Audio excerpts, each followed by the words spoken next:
दोस्तों BEE BT 101 में unit 1 का सवाल है state and explain the Thevenin's theorem and find the VTH and RTH, या फिर ऐसे भी पूछ देगा state Thevenin's theorem giving an example. तो ये बेसिकली थ्योरी का सवाल है और इसमें एक एग्जाम्पल्स लेकर के उसमें हम VTH और RTH कैसे करेंगे, बस वही उसका एक्सप्लेनेशन है और इसका स्टेटमेंट ये रहा। तो चलिए देखते हैं स्टेटमेंट क्या है थेवेनिन्स थ्योरम का। Thevenin's theorem states that any linear circuit containing several voltages and resistance sources, तो कोई भी सर्किट हो अगर बहुत सारे वोल्टेज सोर्स और बहुत सारे रेजिस्टेंस सोर्स कंटेन कर रहा है तो थेवेनिन्स थ्योरम ये बोलता है कि it can be replaced by a single equivalent voltage. सारे वोल्टेज को एक वोल्टेज में बना दो, ठीक है, in series with single equivalent resistance, जिसको हम RTH बोलते हैं। इसमें ये बोला जा रहा है ना कि जितने भी सारे वोल्टेज सोर्स है और जितने भी सारे रेजिस्टेंस सोर्सेस है उन सबको एक इक्विवेलेंट वोल्टेज बनाओ और एक इक्विवेलेंट रेजिस्टेंस बनाओ और उनको सीरीज में जोड़ दो। यही थेवेनिन्स थ्योरम कहलाता है। तो ये इसका मस्त सा आपको स्टेटमेंट मिल गया ना, और स्टेटमेंट अभी देखेंगे क्या है। तो यहाँ पे मैंने एक एग्जांपल लिया, देखो यहाँ पे वोल्टेज सोर्स है और इस तरीके से रेजिस्टेंस R1 है और यहाँ पे R2 है, यहाँ पे R3 और यहाँ पे एक RL है लोड रेजिस्टेंस जो A और B के बीच में है, और इस तरीके से देखिए एक कॉम्प्लेक्स सर्किट है। थेवेनिन्स थ्योरम में बेसिकली जो न्यूमेरिकल्स में सवाल आते हैं तो किसी भी रेजिस्टेंस के अक्रॉस करंट निकालने के लिए ही आते हैं। तो यहाँ पे देखिए हमने 3 रेजिस्टेंस को लिया है, ठीक है ना, 3 रेजिस्टेंस को लिया है और लोड रेजिस्टेंस वही है जो जिस रेजिस्टेंस के अक्रॉस हमें करंट निकालना रहता है। तो ये न्यूमेरिकल पोर्शन के लिए रहता है। तो इस तरीके से इसका पहले आप डायग्राम ध्यान से देखिए, और ये लीनियर नेटवर्क सर्किट है जो मैंने यहाँ से देखो ब्लू पेन से घेरा है। R1 R2 R3 इस तरीके से कम्प्लेक्स लीनियर नेटवर्क है। अब इसको थेवेनिन्स क्या बोल रहा है कि सारे सर्किट को इसको अभी इस तरीके से यहाँ पे बना देना, ठीक है, जिसमें लोड करंट और लोड रेजिस्टेंस क्या है अभी हम आगे देखेंगे, क्योंकि इसके एक्सप्लेनेशन में ना हमको लोड रेजिस्टेंस और लोड करंट ही निकालना रहता है। तो यहाँ से देखिए जब ये लीनियर नेटवर्क सर्किट है R1 R2 और R3 का, इसको हमें क्या करना है, एक सिंगल इक्विवेलेंट रेजिस्टेंस बना दे और सिंगल इक्विवेलेंट वोल्टेज बना दे। तो वोल्टेज सोर्स बहुत हो सकते हैं और रेजिस्टेंस सोर्स बहुत हो सकते हैं ना। तो देखिए यहाँ पे हमने एक VTH बना दिया जिसको थेवेनिन्स इक्विवेलेंट वोल्टेज बोलते हैं। अगर 10 वोल्टेज सोर्स है तो सबको मैंने एक बना दिया जिसको थेवेनिन्स इक्विवेलेंट वोल्टेज बोल दिया। और अगर मान के चलो 10 रजिस्टर है, रेजिस्टेंस है, सबको एक रेजिस्टेंस बना दिया, एक इक्विवेलेंट रेजिस्टेंस बना दिया जिसको थेवेनिन्स इक्विवेलेंट रेजिस्टेंस बोलते हैं। तो इन दोनों को हमें सीरीज में जोड़ना है। तो यही इसका स्टेटमेंट भी था। तो देखिए VTH और RTH बना दिया, और ये जो यहाँ से कंडीशन थी A और B टर्मिनल के बीच में, देखिए यहाँ से लोड करंट जा रहा है और लोड रेजिस्टेंस जा रहा है, ये हमने यहाँ पे एज इट इज यहीं पे लिख दिया और बाकी सारे पोर्शन को हमने एक लीनियर नेटवर्क सर्किट में घेरा बना दिया। तो थेवेनिन्स इक्विवेलेंट के तहत देखो इस तरीके से हम इसके सर्किट बना सकते हैं। अब यहाँ से एक फॉर्मूला आता है लोड करंट का। सिंपली लोड करंट कुछ नहीं है, इसको भी आप रेजिस्टेंस मान सकते हो, लेकिन लास्ट में हमको यही करना है। लेकिन इसके न्यूमेरिकल्स में आते हैं कि कोई भी पर्टिकुलर रेजिस्टेंस के अक्रॉस करंट निकालो, तो जो पर्टिकुलर रेजिस्टेंस बोला उसको ही हम लोड रेजिस्टेंस बोलते हैं, और जो पर्टिकुलर करंट आता है मतलब उस लोड रेजिस्टेंस के अक्रॉस जो करंट है उसको लोड करंट बोलते हैं। तो यहाँ पे देखिए लोड करंट का फॉर्मूला आप ध्यान में रखना क्या होता है, VTH upon RTH plus RL। देखिए I का फॉर्मूला क्या होता है, V अपॉन R होता है। तो V के केस में हमने VTH बना दिया, और R के केस में देखिए यहाँ पे 2 रेजिस्टेंस है, दोनों सीरीज में है ना, तो यहाँ पे RTH प्लस RL कर दो। तो ये फॉर्मूला याद रखना भी आसान हो गया ना। जहाँ पे VTH क्या है, थेवेनिन्स इक्विवेलेंट वोल्टेज है, या फिर इसको ओपन सर्किट वोल्टेज बोलते हैं अक्रॉस लोड रेजिस्टेंस। इसको अभी देखेंगे, इस वर्ड को भी हम देखेंगे। ओपन सर्किट वोल्टेज बोलते हैं अक्रॉस द रेजिस्टेंस RL। उसके बाद RTH क्या है, थेवेनिन्स इक्विवेलेंट रेजिस्टेंस, और IL है लोड करंट, और ये फॉर्मूला आप ध्यान में रखना। अब इसका हम एक्सप्लेनेशन पार्ट पे चलते हैं। एक्सप्लेनेशन में बेसिकली मैं 3 प्रोसीजर बनाया हूँ किस तरीके से हम जो है लोड रेजिस्टेंस RL कैलकुलेट कर पाएंगे और VTH कैलकुलेट कर पाएंगे, ठीक है ना। यहाँ पे हमें हालांकि थेवेनिन्स में हमें 2 ही चीज़ें कैलकुलेट करनी है, VTH और RTH। जब VTH RTH आ जाएगा तो किसी भी रेजिस्टेंस के अक्रॉस उसका लोड रेजिस्टेंस क्या है, लोड करंट क्या हो, तो निकाल ही पाएंगे।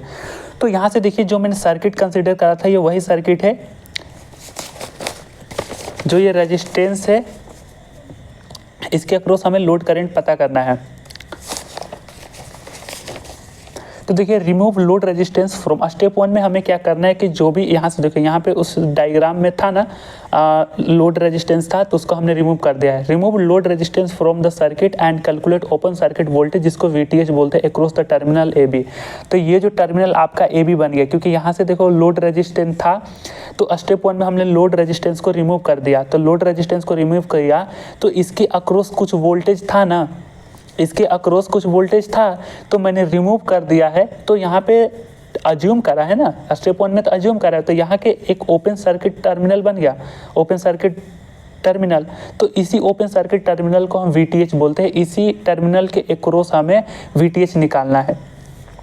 अब देखिए जो लूप 1 बना, यहाँ से जो वोल्टेज सोर्स था इसका पॉजिटिव टर्मिनल है, नेगेटिव टर्मिनल ये है। यहाँ से देखो I करंट जा रहा है और एक रेजिस्टेंस R1 यहाँ से लिया हमने और यहाँ से एक R2 रेजिस्टेंस लिया।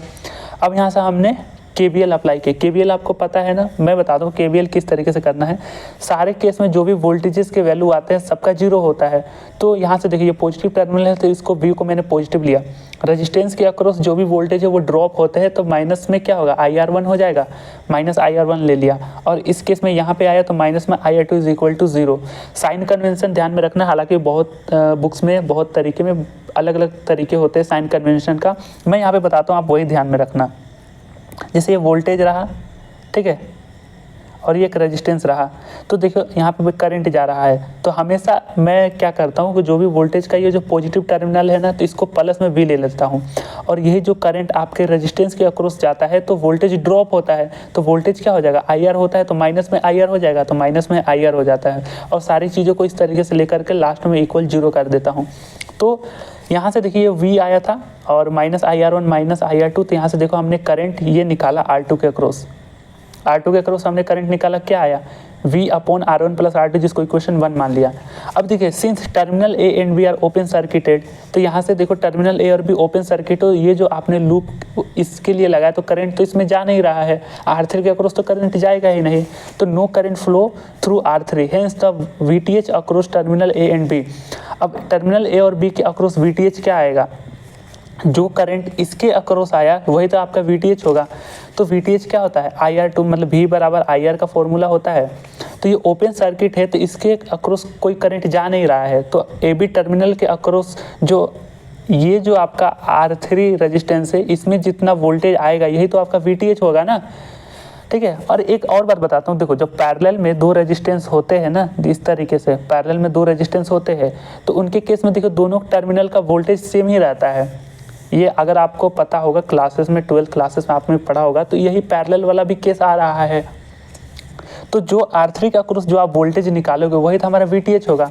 तो देखिए VTH का फॉर्मूला क्या है, IR2 हो जाएगा। तो I का फॉर्मूला देखो यहाँ I इक्वेशन फर्स्ट से हमने रख दिया V/R1 प्लस R2, तो V/R1 प्लस R2 और ये R2 तो इसके अक्रॉस है ही। तो इस तरीके से देखो हमने VTH कैलकुलेट कर, ये इक्वेशन 2 आ गया। स्टेप 2 में थेवेनिन्स क्या बोलता है, फॉर फाइंडिंग RTH, देखिए हमने VTH तो निकाल लिया, for finding RTH replace all the voltage sources with short circuited and current sources with open circuited. ये स्टेप 2 बोलता है कि जितने भी सारे वोल्टेज सर्किटेड है इनको शॉर्ट कर दो, यानी इस वायर को चिपका देना है और जो करंट सोर्सेज होंगे उसको ओपन सर्किट कर देना है। तो यहाँ पे देखिए हमारे यहाँ पे रेजिस्टेंस और वोल्टेज ही था इस डायग्राम में, तो वोल्टेज को हम शॉर्ट सर्किट कर देंगे। तो यहाँ पे वोल्टेज था, इसको हमने शॉर्ट सर्किट कर दिया।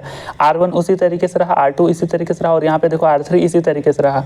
अब ये पूरा रेजिस्टेंस आ रहा है, तो अब इसका हमें इक्विवेलेंट रेजिस्टेंस निकालेंगे जिसको हम थेवेनिन्स इक्विवेलेंट रेजिस्टेंस बोलते हैं। इस तरीके से देखिए यहाँ पे हम जब इक्विवेलेंट रेजिस्टेंस निकालेंगे जिसको RTH थेवेनिन्स इक्विवेलेंट रेजिस्टेंस बोलते हैं, तो ये दोनों पैरेलल में है, R1 पैरेलल R2 है, प्लस में R3 सीरीज है। तो यहाँ से देखिए R1 पैरेलल R2 प्लस में R3 सीरीज हो गया। तो ये फॉर्मूला आपको पता है ना, जब 2 पैरेलल में हो तो इसका फॉर्मूला होता है, रेजिस्टेंस पैरेलल में हो तो R1 R2 अपन R1 प्लस R2 प्लस में R3। इस तरीके से हमने थेवेनिन्स रेजिस्टेंस निकाल दिया, इक्वेशन 3 मान लिया। Now draw the Thevenin's equivalent circuit by joining VTH and RTH in series and then reconnect load resistance.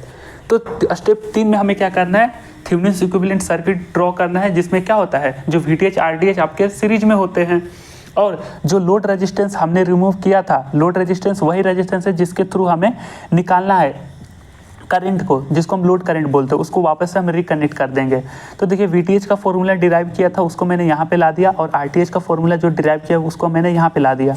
अब जो लोड रेजिस्टेंस का जो फॉर्मूला क्या था, सॉरी लोड करंट का फॉर्मूला मैंने शुरू में ही थ्योरम में बताया था। यहाँ पे देखिए थ्योरम में ही लोड करंट का थेवेनिन्स के हिसाब से फॉर्मूला आया था VTH upon RTH plus RL।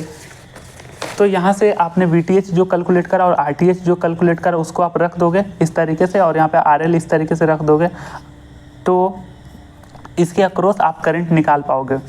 तो इस तरीके से आपने समझा ना थेवेनिन्स थ्योरम क्या है। अगर मैं अपना सिंपल रहा, आई होप कि ये समझ में आ गया होगा। एक बार ये सर्किट का डायग्राम बना लो, सारे स्टेप्स को पढ़ करके लिख करके जब आप प्रोसीजर को करते जाओगे ना तो और क्लैरिटी हो जाएगी। अगर डाउट है तो फिर भी लास्ट में अगर कन्फ्यूजन होता है तो ज़रूर कमेंट बॉक्स में करिए, हाँ भाई यहाँ पे कन्फ्यूजन है थोड़ी क्लैरिफाई कर दो, तो मैं वहाँ पे आपको मैसेज कर पाऊँ, चाहे कोई भी प्रॉब्लम हो तो मैं वहाँ पे आपको सॉर्ट आउट कर दूँ, ठीक है ना। तो इस तरीके से हमने थेवेनिन्स थ्योरम्स को देख लिया। हालांकि इसमें थ्योरी वाले सवाल आ जाते हैं, इसमें न्यूमेरिकल्स भी आते हैं, तो न्यूमेरिकल्स भी आप इसी प्रोसीजर से बनाएंगे, और इसके न्यूमेरिकल्स बहुत ही आसान होते हैं, आप यूट्यूब से प्रैक्टिस कर भी सकते हो, ठीक है ना। बाकी मैंने यहाँ पे थेवेनिन्स का थ्योरी वाला सवाल कवर किया जो कि चांसेस है आ जाए, ठीक है ना। तो आपसे अब मुलाकात होगी अगले किसी इंपॉर्टेंट वीडियो में।